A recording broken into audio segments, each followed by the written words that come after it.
Here in day 34 of the government shutdown, we are getting all sorts of questions from our viewers about how and when this will all end. Plus, what's really going on with the State of the Union? So we wanted to get you the best possible answers. And that is why we brought in constitutional law expert Akram Fizer from LMU to answer these questions for us. Thanks for being with us. Thank you.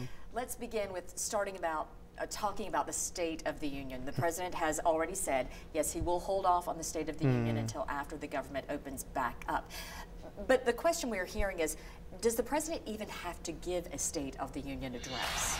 He does under Article 2, Section 3, which governs the President's powers. It says the President is from time to time supposed to deliver to Congress a State of the Union.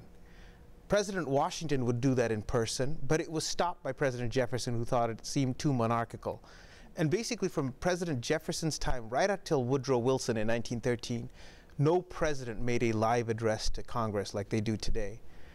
1913, Wilson started doing it again, and every president has done a live State of the Union, with the one exception being Jimmy Carter in 1981. Carter, after he lost his re-election to President Reagan, decided to remit a transcript or a written State of the Union in January 1981, right before he left office.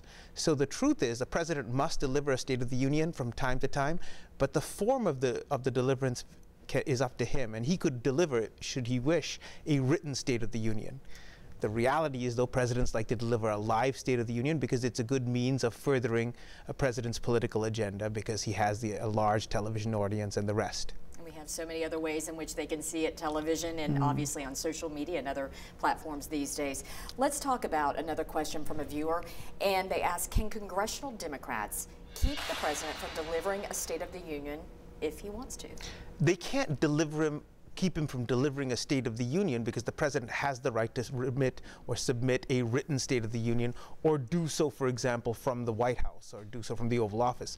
What congressional Democrats can do, because they're in charge, they have a majority of the House of Representatives, they can prevent him from delivering one in the House of Representatives chamber. So because Congress has power to determine the rules of its proceedings, it is within Congress's power to invite the President to deliver it alive to a joint session of Congress. Our last question. Our viewers want to know if lawmakers who voted down a deal are still getting paid through this shutdown, and is there a law that governs this? There is a law, and the law basically requires that all essential federal government, it basically says that non-essential government employees can be furloughed. Some government employees can be required to work without pay, and others, such as the President's high executive officials, the President himself, and members of Congress, are to be paid throughout.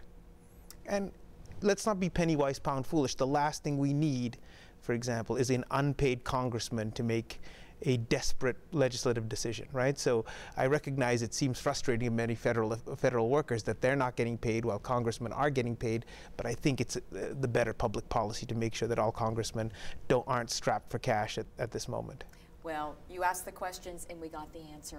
Akram Fizer, thank you so much. We do appreciate your time. Thanks for having me. Thank My you. pleasure.